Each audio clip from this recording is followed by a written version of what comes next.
listening to the Angela Henderson Online Business Show, episode 438. Hey there, you amazing human, and welcome to the Angela Henderson Online Business Show, the podcast that is designed for female entrepreneurs who want to make more money in a way that is in alignment for them. If you're looking for practical advice, proven strategies, and expert insights to help you navigate the challenges of growing your business, then you've come to the right place. Welcome, my friend. I am your host, Angela Henderson, a proud Canadian living in beautiful Australia, and I'm a business coach, consultant, and strategist who has helped thousands of women around the world build successful businesses. Through solo episodes and interviews with successful business owners, industry experts, and thought leaders, you'll get insider insights into what it takes to succeed in today's digital age. Whether you're struggling to scale your business, looking for ways to boost your productivity, or seeking ways to overcome the challenges of being an entrepreneur, this show has everything you need to succeed and more. So subscribe, pop your headphones on, and get ready to creating the business and life you deserve today by allowing the Angela Henderson Online Business Show help you create a winning strategy, develop the right mindset, and build lasting wealth.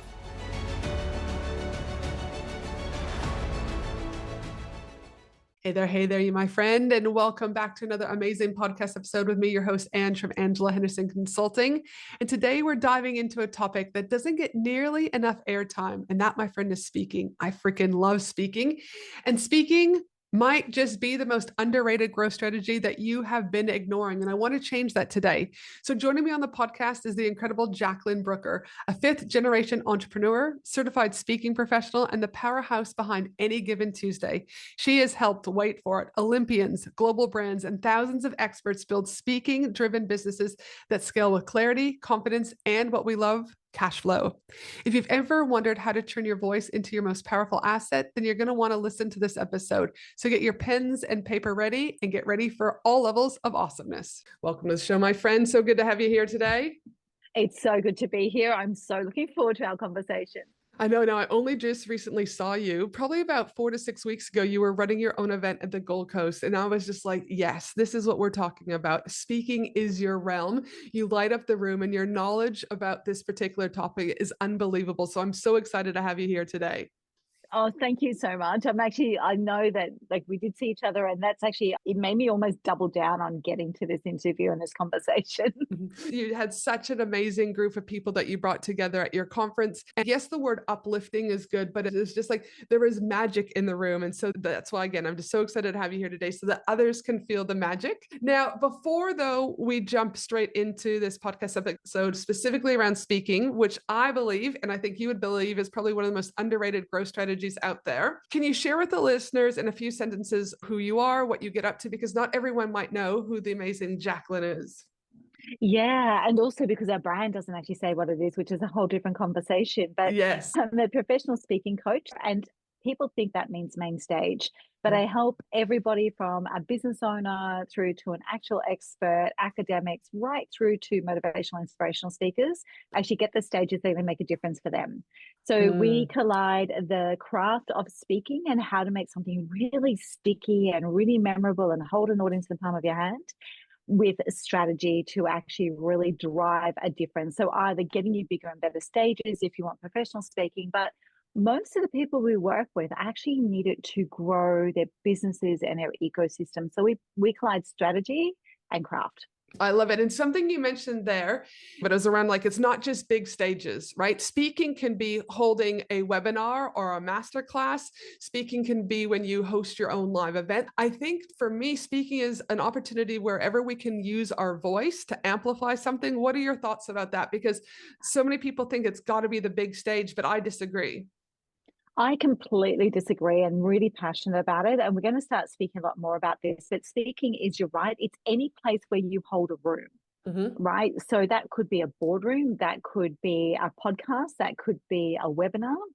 That could be your own small events, that could be client events, it can be small rooms, big rooms, it can be free stages, paid stages, it can be local, it could be national, it could be international. It is wherever you can actually use your voice, and we're calling it your spoken word content. We need to think about our spoken word content and how that can actually help us stand out in a really noisy market. And I believe that it's not just about the opportunity to speak. The reason why we focus on professional speaking is when we teach you how to put together a keynote, that is good enough to hold a room, you can do any speech in any format, including fireside chats and being a panelist and things like that.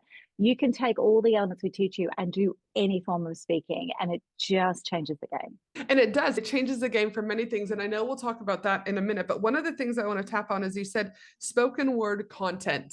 And I think in a world where AI has its place and it's moving faster than I think 99% of the world even realizes, is that there was an emotional connectiveness I felt when you used the word spoken word content, because that to me is something now, and you can describe it your way, but for me, it felt like that's something that's coming from within me. That's something that's coming from the heart. That's something that is going to have a connection piece with other humans and leave them better off than when they found me. So I'm going to ask, how important is it in this day and age than ever before to make sure that the content that we're utilizing to speak anywhere of those examples you just used is driven from us versus AI? What are your thoughts? Oh, it's like I could rant about this for the next 3 episodes that you've got coming. Mm-hmm. And if we start with the start, the reason why I use the word now spoken word content is we need to think about it as content. People think about it as speaking. Think about it as content and think about it as one of your products, right? So that's the first thing.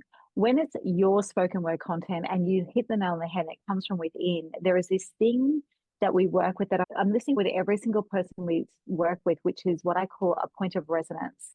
And point of resonance isn't hypey and pumpy. It's when people suddenly slow down and their voice drops and their breathing drops and they relax. And as human to human, people to people, we actually unconsciously respond to that because we know that this is the truth of who we're hearing from. And you can't replicate that in AI. The other thing is at the moment, we have an incredibly big program running. We run one intense program every year. We have a number of programs, but there's one really intense one where people get on stage at the end of the year. You were at that event last year. And what's really incredible is I'm having to almost be like, I don't know, a narky old headmistress from the 1800s to get people to get off chat, because even when they feel like it's them and it's in their voice, it actually isn't, because it's lost resonance. And so, you know, it does things, I call it stacked triplets. Our language modelers learn from the internet, so they know that the brain likes 3, so it does everything in triplets, but it stacks them. So what you're doing to an audience is you're actually pinging their brain. Right. And so there's so many different things. And one particular client who I've got at the moment, I actually told her to go and rip up her entire script, because when she naturally and organically gave me her stories before she even started the process, she was more powerful, more compelling than getting chat to brainstorm with her. And this is the thing that we're missing, where it's a one place where you can't default. You can use chat to give you a framework. You can use chat to brainstorm and get you off a blank page or whatever your platform is. And it's a distinct difference. Like this time last year, it wasn't an issue. This time this year, I'm a broken record, and we have to get off it. I agree with you. There's a time and place for it. But in my experience as being a speaker, you want to captivate an audience. You want them, like you said, to be feeding off the palm of your hand, right? And I just feel that when chat is so heavily used, it's like even emails now, I can read who's written an email in chat. It's so easy to see, and it's starting to become easier to see on stage. People fumble with their words. Things aren't congruent. Things just feel off. We've got to remember it learns from the biggest data set in the world, which is the internet. The internet is inherently sales-based, no matter what we want to say about it, right? And so everybody gets pushed into the same lane. Everyone gets pushed into the same homogenistic. So if you think about it, it's learning from the internet, the biggest data set in the world. So it's bell curving us, and it's putting us straight into the middle and the average. It's bell curving us. And if you want to stand out, you can't be in the middle of the bell curve. No, you want to become remarkable. You want to become memorable. And that's a great feeder into you and I know, and again, we could talk about this for hours, the power of speaking. But I'm curious to know your thoughts around what can speaking actually do to unlock someone's growth potential and strategy for their business? You ask questions that I know you want a quick answer, don't you? I'm like, whatever comes out. Do you know what I mean? There's no wrong or right, fast or slow. So with regards to that, so I think speaking is everything, no matter who you are. And so here's the thing. I have a fundamental core value where I believe in the power of microeconomic empowerment, which means economic empowerment at the individual level. The only way you can have economic empowerment at the individual level, if we think from the most disadvantaged to the most advantaged, is actually to have a voice and to be able to be heard. So when you translate that into entrepreneurship, business owners, and experts, what does it unlock for you? It unlocks the ability to persuade and influence. It unlocks the ability to enroll people in your idea and your vision. It allows you to claim authority positioning and credibility. It allows the world to fall in love with the problem that you solve. It allows you to bring wisdom into the world from your own lived and worked experience. It actually allows you to really take center stage. When I first moved to Brisbane, which is 12 years ago now, I didn't know anyone, and my kids moved back to live with their dad. I knew my mum. And I put together a 20-minute presentation. So yes, I'm a CSP, I'm a professional speaker, but I put together a 20-minute presentation for this network that I found, which was similar to BNI, and 17 chapters across Southeast Queensland. And I went and delivered that 20-minute presentation to those 17 chapters in a city where no one knew my name, and generated $200,000 in coaching revenue in a matter of weeks. And not only that, people who heard me then 12 years ago, I bumped into one of them just recently, and she was like, "Oh, we need to get you back." How amazing is that? So good. Right? Like, people think about big stage, and it absolutely, like, the biggest stage. My first major big stage was 500 people, and I was a subject matter expert growing my business. I wasn't paid to be on it. It doesn't mean you can't get those big stages or small stages or wherever you feel comfortable, but it unlocks everything. Right? It unlocks the ability to sell. It unlocks the ability to position. It brings good people to you and gets rid of the noisy idiots that you shouldn't be getting into your world. So there's so much about it. What I like to hear is something that is often people are looking for the quick fixes. Quick fix, I got to get in, I got to make money, I got to do this. But you and I both know business is a long-term strategy. And so with speaking, that example that you just used is you went 12 years ago, gave this presentation, bumped into someone. And so you had short-term game, yes, but you still have long-term game because they saw you, they remembered you, and you've just been invited back again, right? And so when you use your voice for good and you can captivate an audience by using something like one of Jacqueline's frameworks, whatever, inside of our programs, you have the ability for this to be something that has, it's just like an ongoing ripple effect. The doors just keep unraveling more and more, because as I talked about at your event, is conversations equal connections, which equal conversions. Or when I say conversions, it's not just dollar conversions, but opportunities. And I believe speaking gives so many opportunities for people. And the other thing that I'll say is people always think, again, the big stages. Some of my highest converting events that I've been to is rooms that have less than 20 people. I absolutely agree with that. And particularly if you're actually speaking to claim authority and credibility and for your business growth, the size of the room does not matter. The people are in the room. And that's why there's sometimes I can see people doing like free events, and I'm all about free events. There's normally method to the madness, but I also believe energetically like attracts like.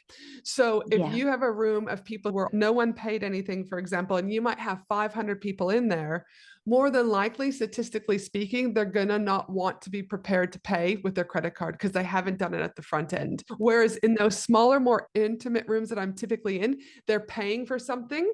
So their mentality is they already understand investing. They already understand the power of proximity. So, again, I just want to really hone into the listener out there today that like bigger isn't always better, that it is not only a short-term growth strategy, but something that if you do it well and understand how to speak, again, like working with someone like you, they can really make this, and not just in this business, because most people will cycle in 7-year cycles into something else.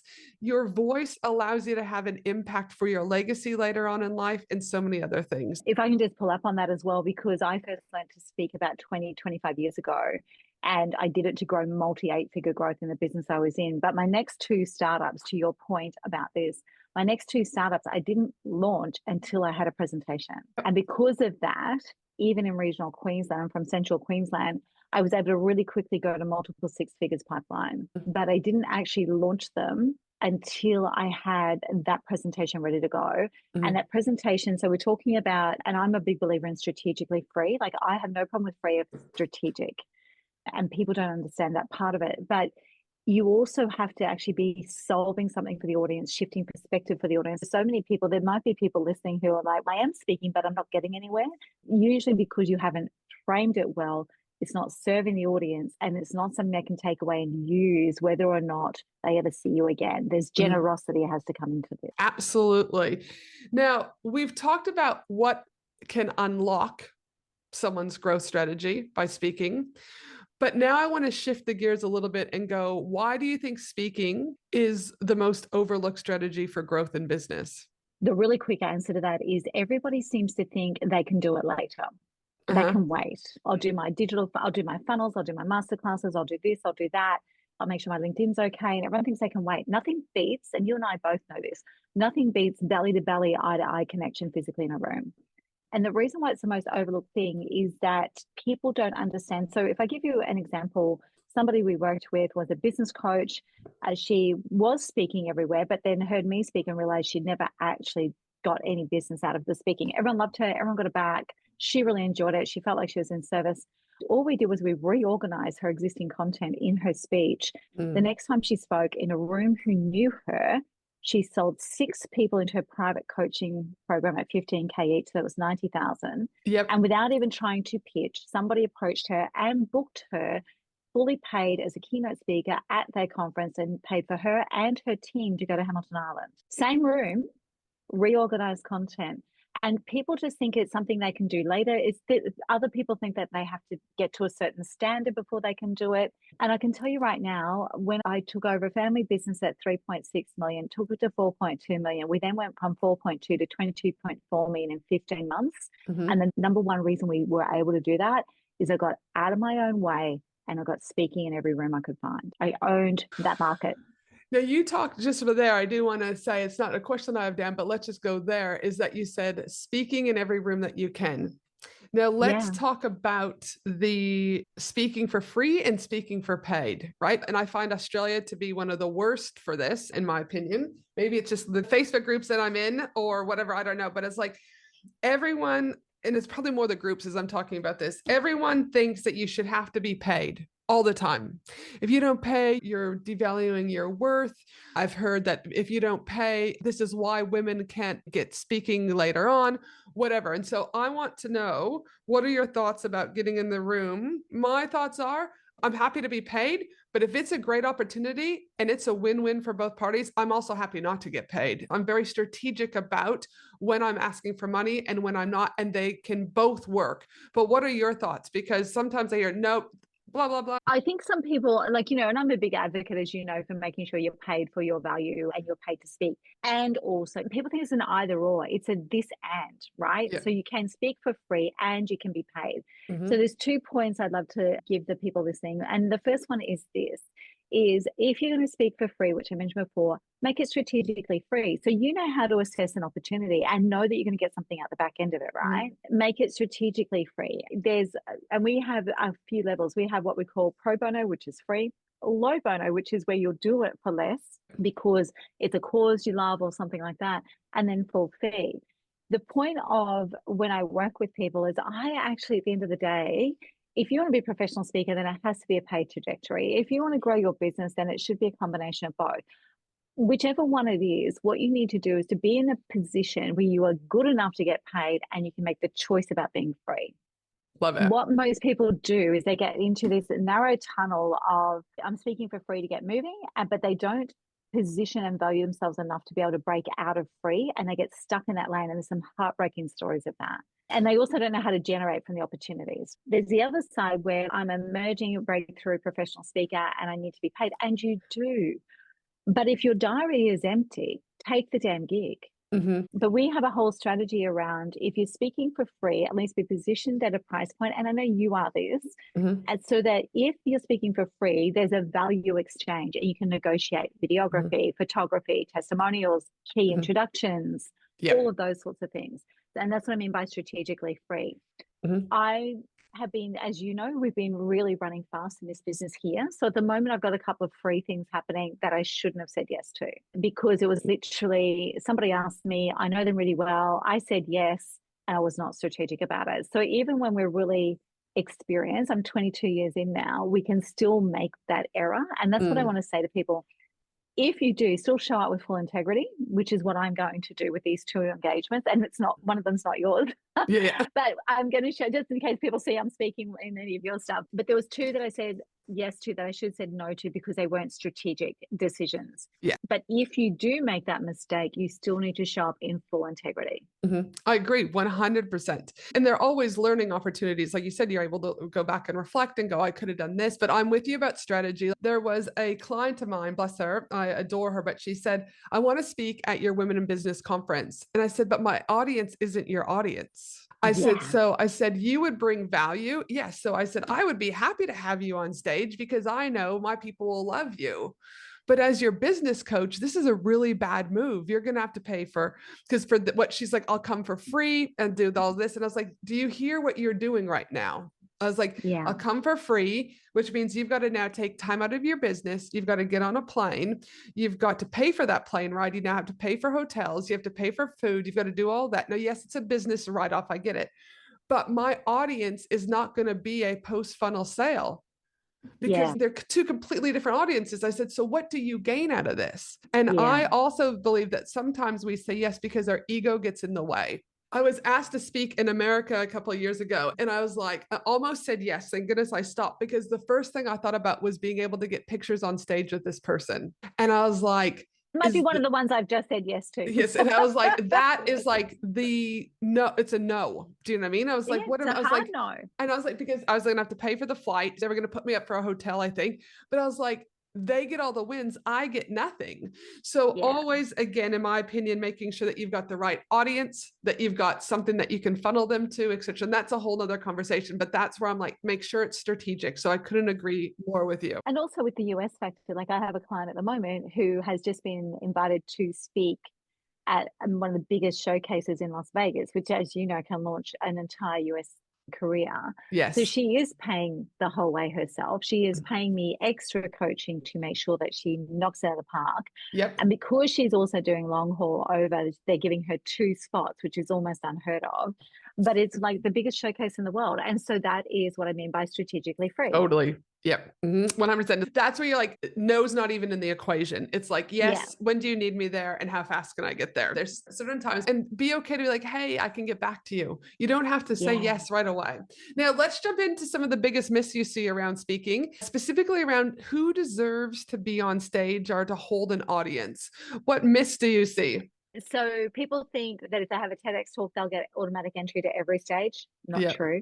Definitely not true. People think when they do a TEDx talk, they'll get paid to speak and their life will just open up. It's not true. TEDx talks should add to your ecosystem. Don't ever depend on them to grow your ecosystem. The other thing is, as far as who deserves to be on a stage, this is an interesting one because my perspective is anybody who is in service to an audience. So we just talked about then about you were about to say yes to the opportunity from an ego perspective. I realized I said yes to one of the ones I shouldn't have said yes to because ego was in control. I was running fast and didn't check it. But people who go on stage because they want their name in lights, people who get on stage, and even TEDx talks, like we get people go, oh my God, it's always been on my bucket list to do a TEDx talk. And it's like, but why? Oh no, it's just on my bucket list. No, but why? What is the idea that you're bringing to the world? And I can't tell you. It's just a bucket list thing. Yeah. And then I see a whole heap of brilliant people who think they're not good enough to get on the stage. So who deserves to be on stage? Anybody who has deep work experience, deep lived experience, or a really unique perspective that can shift somebody's thinking. And it's a really hard thing to define. We used to, when I first started this business, I had so many people with complete ego coming into this business. And now we have the opposite, which is why you felt what you felt at the conference, right? So it's people in service, people without ego, people who know that they have something that can change the game. So for example, what you brought to our conference, everybody walked out going, oh my goodness, not only do I know how to do that, I can do that. And so it's people who are in service. The other thing that I have a real passion about is we've got to stop trauma bonding from the stage. Do you want to share a little bit more about what that means for you? The emphasis on authentic has led us to this real and raw. And so, for example, you show up authentically. You're in your jeans, a great jacket, you throw your shoes off, you swear, like you are you, right? And that's authenticity. But people have blurred authenticity into being real and raw and telling their story. Now, Telling your story needs to be told when you can do it with strength, power, and grace. Telling your Yes. story needs to be told when you can bring back the wisdom and the insights to share. People talk about the hero's journey. They freaking forgot that the hero returns with the elixir to share. That means he returns with the lesson. I've been through the fire. This is what I learned, and this is what it can help you, right? Yes. So trauma bonding is particularly prevalent in a range of platforms, a range of events, a range of charity events. And what it means is that we're using these real and raw stories that are unhealed and leaking everywhere to get an audience to be empathetic, to fall in love with you as a person, to raise money, to open wallets. And there's this whole trauma bonding thing going on at the moment, and it's got to stop. You do not do your therapy from the stage. That's similar to how I would define it. And I feel like that's a very dangerous position too, because if you have people who have a lived experience and they haven't worked through that themselves, you actually leave some of the audience in a worse position than in a better position. And as an ex-mental health clinician of 15 years, you can really fuck people up because there's no 100%. one there after to then go and debrief with or chat with or etc. And yes, and so it is a very, in my opinion, I agree, you need to have already healed to be able to tell that story versus still being in the middle of it. Yeah. And it happens because people, when they're like coming out of the other side, they're through the worst of it. They're like, they know, they passionately believe. So it's not about their motivation because they passionately believe that their experience can help someone else. Yes. But what they don't realize is that it's like that whole thing of put your own oxygen mask on. You can't help others when you are still in the middle of it. And this whole your message actually has contributed to it. So I'm really passionate about that. The only time I ever regret having been on stage was I did a keynote about in the first year after my separation and divorce from my first husband. And I was definitely in the raw and the real, and I could feel it when I walked off the stage. Everybody one was stunned because I'd always been the ultimate professional, but it's the only one I regret because I was so raw and real. I literally couldn't hold my shit together, even though the topic was not even about what I was going through. We've got to stop allowing that to happen. I'm just going to rewind for a moment too. You mentioned like women getting paid, not getting paid, being valued as well. Just while the thought bubbles there. The only time that I am 100% in agreement with women being paid no matter what is on International Women's Day. We've got to stop. International Women's Day started as an advocacy thing to get women paid. It wasn't cupcakes and boardrooms, right? It was literally protests on the streets to get women paid in their jobs and things like that. So it's the one day where if you are ticketing an event at a price where you will make money, even if it's $10 a head, you should be paying your female speakers on that one day. Absolutely. It's so important because men have also had to fight for things, but not like women. Do you know what I mean? 100%. No one has a bigger fight than the other, like gender or whatever gender you identify as these days. Like nobody has a bigger fight than the other. We just have different fights. But this one that's important to me. And you'll see me every year around Women's Day. I will have a rant about it. But I think it's important because, again, that's where your passion lies. That's where impact happens. But also that's like systemic change. It's not just because Jacqueline wants it. It's like, no, this was why it started. So great point on that one. Now, speaking of the world, and it has changed drastically, especially over the last few years. I think we talk often about COVID, but I really think COVID has been the trajectory for some of the crazy that's gone in the world over the last little while. But when you think specifically about speaking and how the speaking scene has changed over the last few years, what do you think people need to know now about getting started or continuing their speaking journey that may be different than what it was 5 years ago? Let's talk about financial freedom.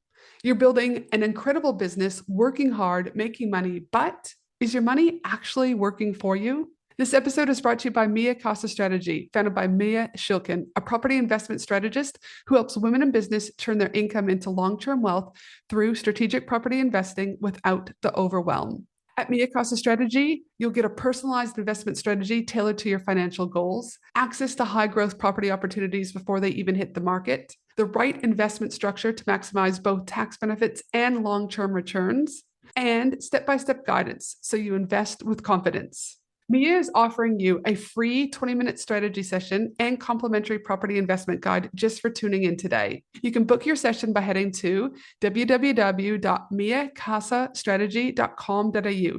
That is miacasastrategy.com.au. Click the contact button and let her know that I sent you for your free 20-minute strategy session and complimentary property investment guide. It's time to stop wasting and start investing. Let Mia help you build wealth that lasts. Head to miacasastrategy.com.au. 5 years ago, before everyone was pushed online, or 6 years ago, it wasn't as noisy. So now people think because they speak on YouTube or TikTok or videos or Instagram or LinkedIn, they think that they are a speaker, right? And there is a difference, right? So your marketplace is not enough anymore to say you're a speaker. You actually have to show up and be speaking. You actually have to be easily found and easily booked. Many people tell me they're a speaker. They don't have a speaker in their LinkedIn profile. I go to their website, and the only way I can contact them is through a general email contact form. So you've got to be much easier for people to access and get hold of, whether it's you or your team, so they can get a process rolling. The other thing is that the thing that has really changed is it was always, if you were going to be a great speaker, a good idea is not enough. You have to become good at the craft as well. That's more important now. You actually have to be able to hold a room or an audience or a stage, no matter the size, from start to finish. Our audience is more sophisticated, so you can't give them sound bites that they've heard on the internet. And you also have to give them something of value. So that was one of my early lessons 25 years ago, was to really be remembered. You have to give them something that they can use, whether or not they ever see you again. And that is so that you can embed yourself into their cellular memory. Since the last 5 or 6 years, that's more important. Like, some of the most inspirational, motivational speakers on the planet are falling away because they just bring inspiration. So people now want inspiration and motivation wrapped around something I can go and use. So the mantra that we share is, what will they hear from you today that they can use tomorrow and share the next? So you've got to be generous, you've got to give something of value, and you've got to wrap it up in the craft of storytelling. And I know a good friend of mine, Jordan Gill, over in the US, she's on about 8 or 9 different stages this year. And she said one of the big things that she's seeing at the moment is it can't just be the same speakers doing the same keynotes over and over. People want different. And so even with my conference, for example, we had other people say like, hey, can we come back? Can we do this? And I said, listen, I can't. We had someone speak about that last year. And not that your content isn't going to be fresh, but we can't have similar, and we want different faces on the stage. And they're like, oh, okay. And I've been recommended a lot of people who are same. They are on lots of stages. But I'm like, it's now oversaturated. So because they're using the same content. So what Jordan was saying is your content has to also be fresh. It has to be exciting. And it has to, again, not have been heard on 50 different stages, so that the audience is then bored going, I've already heard this. They are looking for different. That's what she's reporting from the US anyways. Yeah, so I have a thing around that. So to be rebookable and referable, you actually have to have most of your content similar, right? Because if someone pulls you in from a stage that they've seen, unless they've had a briefing call with you and said, I want this, they're expecting you to be similar. So we have a thing around it where there's a 10 to 15% local change out rule. And that can be a story, that can be something that you're sharing in the middle, that can be a wisdom or insights. But there's this balance we've got to walk. Now, when you're at the top of your game, which she is, you are doing that, right? Everything is bespoke. There's a through line that stays the same. But to get breakthrough for most of us, it's 10 to 15% change out, so that we are dependable and referable. But if you're on big stages and you're on conference stages, you have to be fresh. And this is why some of the top speakers in Australia now are starting to fall away, because they don't adapt, right? It's the same thing they've been doing for 7 to 8 years. They've done it everywhere, and that worked before COVID. But now I want to know that you understand who I am as your audience. So that absolutely is a change. But also too, it's this like, and I noticed it myself. I was at a big conference in the US last year, and they opened with these really like world-class motivational speakers. Les Brown was one. There was a couple of others. And I was just thinking to myself, where are we taking it from here? If this is the opening, right?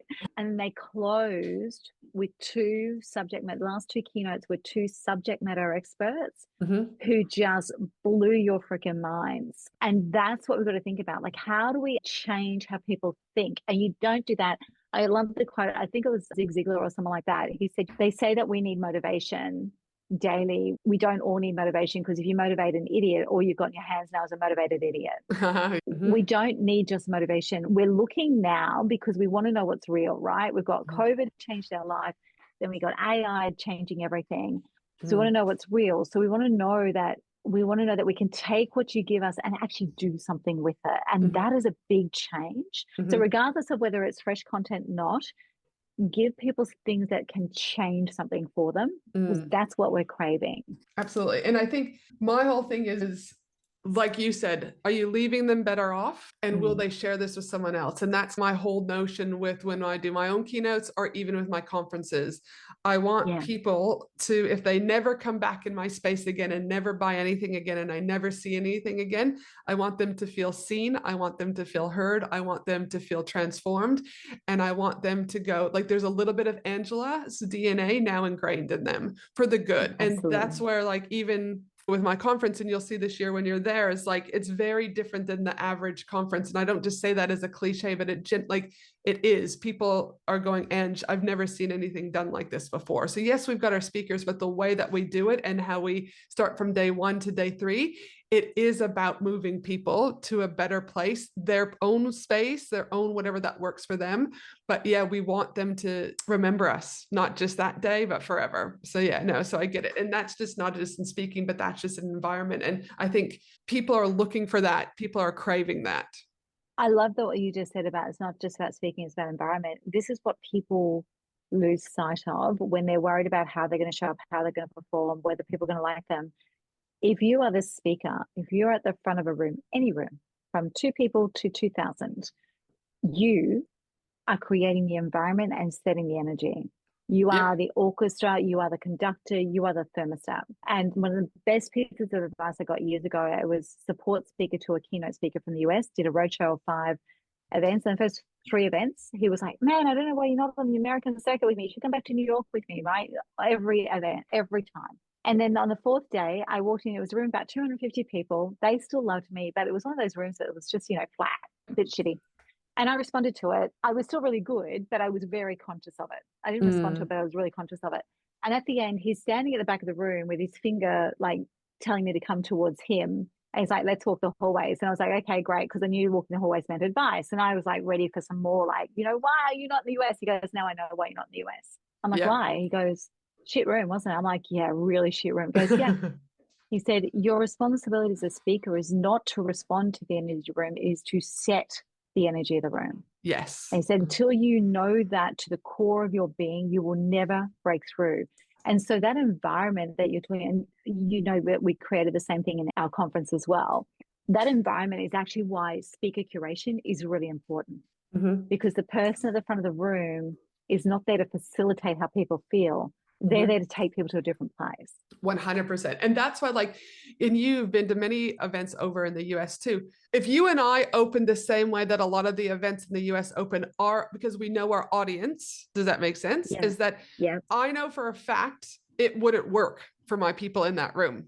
And I remember specifically attending Social Media Marketing World, and they have about 5,000 people attend their events. And I remember there was about, well, obviously I'm Canadian and I've lived in America, but there was about 8 of us Aussies walking up the escalator, and they had high five people. That's literally what their job was for the conference. They just walked around high fiving people. And the Aussies were like, if one more fucking person asked me to high five them or squeal, they're like, I'm going to like drop kick someone, because it was too much for the Aussie culture. They just could not cope with like this. And it was overstimulated. You felt like you were at Disneyland, and that's okay because that works for their environment. And a lot of the speakers have to bring that type of energy, or else people drop because they are expecting that high energy. Whereas Aussies, I find they still want the energy, but they still have a little bit of calmness in them, right? So you do have to be able to set that stage for them, own the stage, like you said, that thermostat. But in America, the thermostat is very different to the Aussie thermostat, in my opinion. Do you know? And it's different again when you go to Asia. It's really different when you go to Asia. New Zealand's different again. Like even Australia to New Zealand is totally different. Yep. No, this has been such a great conversation. Now we will start to wrap up, but there's a few more questions that I still am chopping at the bit to get. And I know you've done the work. You've gotten on a multiple stages around the world. But one of the things that I'm also about is being like working smarter, not harder. And so when you think about your presentation, your speech that you get, how can people then leverage this? Like post the event? Can they leverage it on socials? Can they like, what else can they be doing so they're not having to keep repeating, but they can just like leverage the content long term? Yeah, there's three key things that you can do there that I'm happy to chat about now. And the first one is make sure that someone records it or gets photos, whether it's official or not, and you can repurpose that as reels, as trailers, as all that sort of stuff. Mm-hmm. The other thing is leverage points on socials, and especially with speaking, and if you've got a business, use Instagram if it's coaching based, but everything else go LinkedIn. But do real-time documentation, like channel Gary V. So take the selfie with the organizer, take the quick reel of walking into the venue and the event, tag the organizers, tag the event, do all that sort of stuff. Do this real-time documentation and take selfies with audience members and get them to post it, send it to them so they can post it. That's that kind of the social side of it. Then the other thing is the thing that we've always got the biggest results from is actually the golden minute, which is when you come off stage. And so when you come off stage, and also if you land something really well, you should have 15 to 20% of the room actually can't wait to get away from you. Yep. The people in the middle of it will actually, if you walk past and say, hey, great presentation, Ange, really loved this. Yep. And then 15 to 20% of the room should run towards you, right? And what people will say, someone will come and say, Ange, I loved your presentation. You say, oh, that's amazing. Thank you so much. And you might say, so long as it makes a difference, or as long as you got something out of it, or I'm just here to like, make a difference. What you need to say instead of is, thank you so much. I'd love to know, what was it that got your attention? Great question. Then they will actually give you a response. And from that, you can actually say, I'm super curious. What's going on in your world right now that got your attention? Now, the best result we've had out of that is somebody picking up a 7-figure contract to deliver their training to salons for L'Oreal in the US. But people, that's where you pick up the 6-figure contracts and the ongoing relationships. And there's a whole heap of management around that and how you actually deal with it. But the golden minute straight after, stop saying thank you. And I'm so grateful. So long as you got something out of it, if I can just make a difference to someone, stop it. That's about you. What specifically got your attention? And flick it back to them, and you will be dumbfounded by what they tell you, and you'll be dumbfounded by the amount of people that you do business with. But also it gives you clues, right? Clues of like, oh, I could talk about that a little bit more, or maybe no one said this, maybe I take something out. There's different clues that those conversations have that will allow you to be even better. And I'm a very big believer about do better. Be better. Yeah. There's always room for that. No, so I love that. Now, speaking of getting booked, one of my final questions though is, there are people out there that will be listening. They'll be like, I know I'm great at what I do. I'm amazing. Everyone should hear me. But what's the gap, do you think, between being great at what you do and getting booked to actually speak about it? Because you might be great, but I know lots of people are great and they're not speaking on any stages. So what do you think that gap is? There's a couple of things in that gap. The first thing is that just because you're good at what you do, ideas and experience don't get booked. You've got to find a way to translate that into the problem you solve for an audience and for an organizer. That's number one. So stop expressing your ideas and your experience and start selling the problem that you solve through that ideas and experience. The other thing is even if you're speaking for free, have the collateral. We have a thing called minimum viable launch, which is the first level of collateral for a speaker. And even if you're speaking for free forever at networking events just to grow your business, you should have it. So a reel where they can get to know you, which is a speaking reel. And there's ways that we can do that if you've not spoken on stage. There's strategies around all of this. Then there is the story or introduction reel. They're two different things. People think a speaker reel is a story reel. It is not, right? A speaker reel is what gets you booked by the client. Then 3 IP videos. You need to have a one sheet. I don't care who you are. You need to actually have a speaking page on your website, and you need to say you're a speaker on LinkedIn and pin your one sheet and your reel to the featured media in LinkedIn, right? You need to be findable. Most people say I'm a speaker, and like they don't have a speaker in their SEO, they don't have it in their title. So if you want to get booked, actually act like you want to get booked. Yes, absolutely. And again, energy. I'm a very big, what are you telling the universe or religion, whatever you believe in? What are you calling in if you're not doing these things? The universe goes, well, I guess you don't really want it, because you don't have the speaker page, you don't have the story reel, you don't have the speaker reel. So we're not going to send you people because you're not prepared for them anyways. Yeah, absolutely. And the one thing I would say, if you're speaking for free and there's a benefit to that, is have an agreement in place, right? We have templated agreements for all of our clients that they obviously build on and get legal review. I'm not a lawyer, but we have templated agreements as a starting point. And if you are speaking for free, you still send an agreement that has your normal fee in it, and you strike it out with a zero balance, and then you list the things that you and the organizer have agreed. So formal conference agreements are quite long and detailed, but if you're speaking for free at a local networking event, have a one-pager. Everybody signs off on with the agreed benefits for everyone, or responsibilities or whatever. There's so many times that people will call me and say, I spoke to this thing and they promised me that, and I'm like, where's your agreement? Or where's at least your email confirming it? Right. So if you want to be booked to speak, behave like a speaker, whether you're free or paid. 100%. No, I love that. Now, this has been awesome, as always, when I get to hang out with you. So for the listeners wanting to connect with you, where can they find you and what's going on in your world? The best way to find us is actually via LinkedIn, Jacqueline Brooker. Everything goes via LinkedIn. And we also, our website is anygiventuesday.com.au.